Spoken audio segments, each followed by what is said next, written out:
Although we just got married in 2022, we actually first met in 1985 and we started going out. Even on the first date, she did tell me that she was about to join the Royal Navy as a Wren. There was something about Angie that had really got to me, and I realised I was in love with her. I can't say that I was particularly religious back in 1985, but I decided to head off in my Opel Manta, white coupe, equivalent to a Porsche in Stoney back in the day, to a spot near our birthday beside the Berby River. It's always been a bit of a peaceful spot to me, and I stayed a while in my Opel Manta, that is, to think things over, and believe it or not, in the end I prayed to the man upstairs. I found myself praying that he would allow us to get together regardless of the Royal Navy, but over the next few days nothing happened. And so I concluded there was no God, or if there was, it just wasn't meant to be. So I moved on, and so did Angie. 25 years later, we both found ourselves in similar circumstances where our respective marriages had eventually run out of steam. And so by a bit of luck and chance, we met and started seeing each other, and here we are today.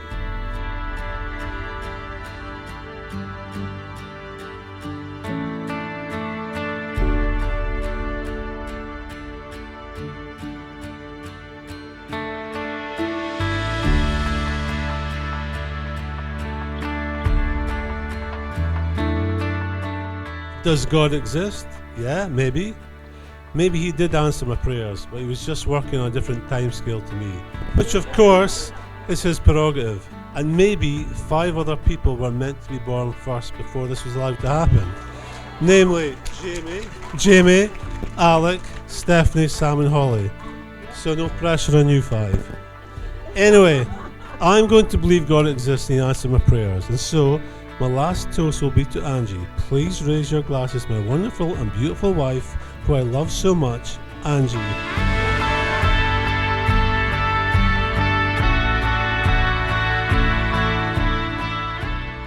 And I think that I can speak for the rest of the Reeds as well.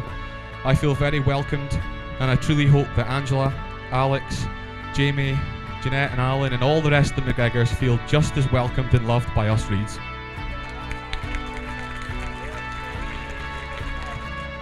Dad, I love you so much, Dad.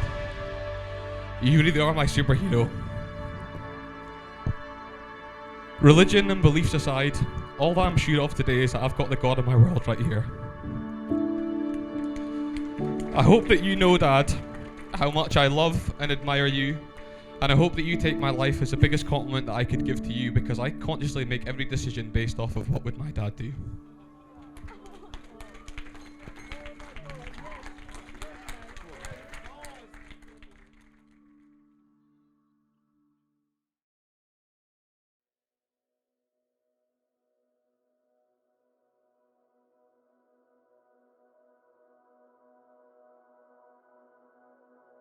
On Angie and Mike's behalf, a warm welcome. Welcome here to Logie Country House.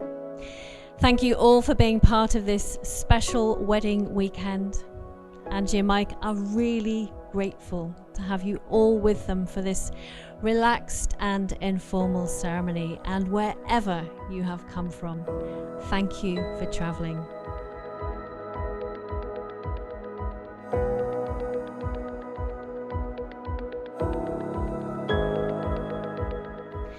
Today we honour both Angie and Mike's beliefs, but not to the exclusion of anyone else's. When they met in Stonehaven all those years ago, Angie was just 20 and waiting to join the Navy. And Mike was 25 and hopeful of settling down with the young woman he'd fallen in love with.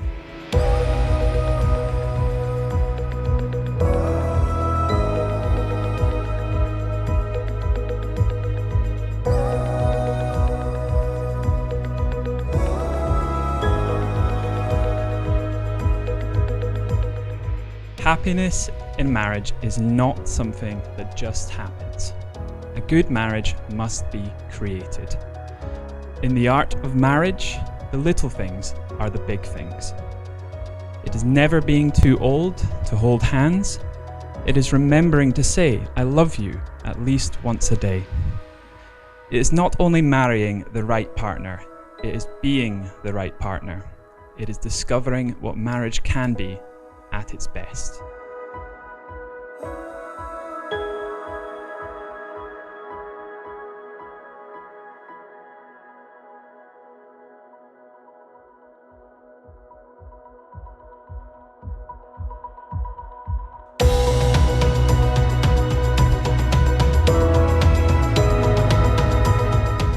I, Michael, choose you, Angela, I, Michael, choose you, Angela, in the presence of God and family and friends, in the presence of God and family and friends, to be my wife. to be my wife. I, Angela, choose you, Michael, I, Angela, choose you, Michael, in the presence of God and family and friends, in the presence of God and family and friends, to be my husband. to be my husband. Angela and Michael, it gives me great pleasure to pronounce by the legal authority vested in me as an interfaith minister by the Registrar General of Scotland, you are now, finally, husband and wife. Michael, you make us the bride.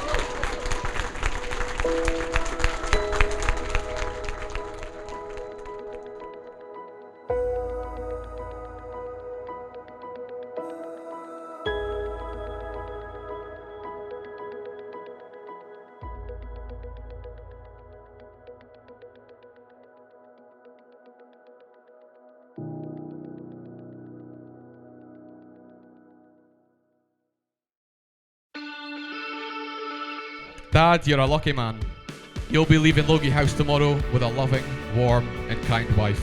And Angela, how lucky are you?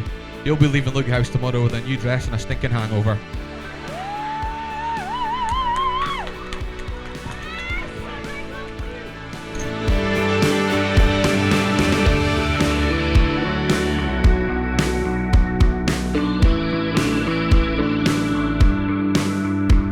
I must admit, a lot of people come up to me today and said, are you nervous about today? And to be honest with you, I actually slept like a baby last night. I did. I woke up every 2 hours crying. Anyway.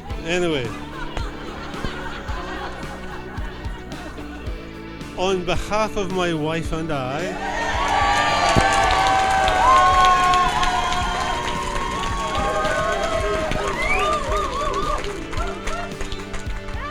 we would like, that's her, yeah, that's her. We would like to thank everybody for coming and taking part in our wedding celebrations. I personally want to thank Alan and Jeanette for making me feel so welcome in the McGregor family. And to my own mum and dad. Now my mum is here, but she's got a wee bit of a lie down. My dad's here, 95 years old, there he is.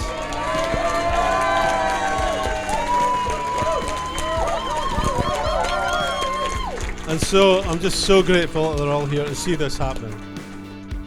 I want to thank the matrons of honour and the bridesmaids for helping Angie get ready today and generally helping out. So I propose a toast to them. So please raise your glasses for the matrons in honour and the bridesmaids.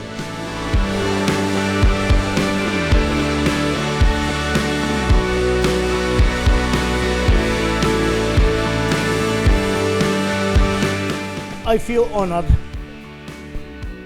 I would like to welcome Mike, Adam, Aileen, Steph, Sam and Holly to the McGregor clan. They are a wonderful family and I'm sure they will be a great support to Angela. Her mum and I are over the moon to see her so happy. Now that she has found so much joy and happiness with Mike, and we wish them both a lifetime of love together.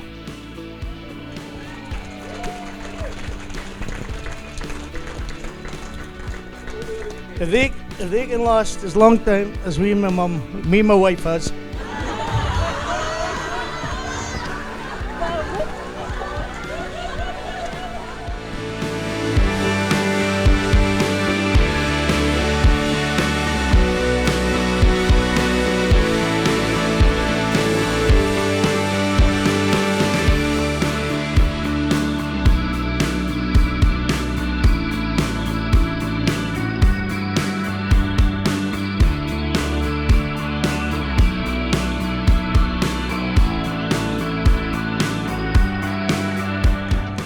But it is so great that these two have found each other again and fallen back in love. Isn't it funny how history repeats itself? When Angela was a young child, her parents would send her off to bed with her dummy, and they're here today to do the exact same thing.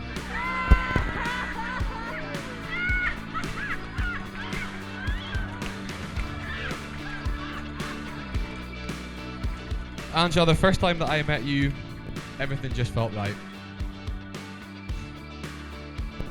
I've felt like I've known you forever, Angela. Angela's a beautiful soul, inside and out, and makes my dad a very happy man.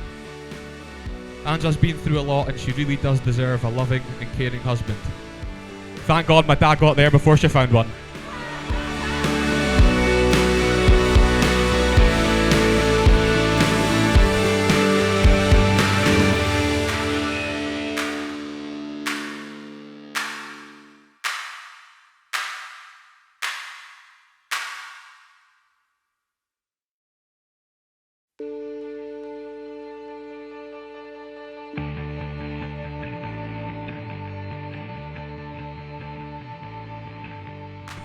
My name's Sam, and I am this man's son. But hold on a minute. More importantly, I'm the best man. Probably chosen by default, as I am his only son and he's got no mates. Hey Dad, after all these years of me and you being the only two males in a predominantly female household, he's finally admitted today that I'm the best man. And what an honour it is to have such a big and important role in this wedding today. And, you know, I wondered, how long am I going to have to stand up and speak for? So I wasn't sure where to start, so I thought in today's world, I'll put my trust into Google and I'll scroll the internet for some inspiration. And after a couple hours, I found some really, really good stuff. And then I remembered, shit, I should probably be writing this speech.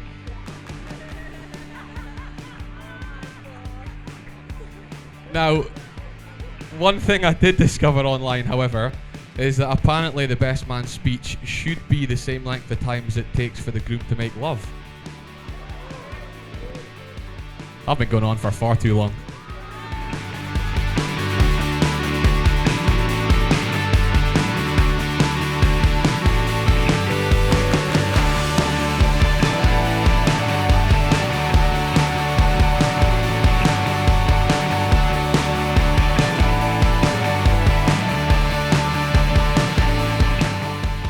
Now listen, it's not all about my dad today.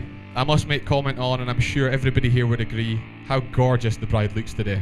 When my dad first became a single man, I initially struggled to picture him with anyone else. I couldn't really imagine him going out on dates or introducing a girlfriend to me or my sister Steph and Holly. Naturally, it all just made me cringe a little bit. As I've grown older, I've realised how alike me and my dad are. But with that being said, I thought, can this guy go out and pick himself up a nice bird? Sure he can.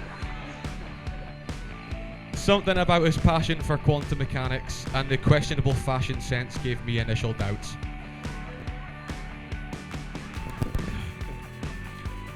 But how wrong was I? Angela was able to see past the socks and sandals, the Alfie Moon dress shirts, and the model aeroplane obsession. She seems to actually quite admire his geeky side, and they obviously make the perfect match.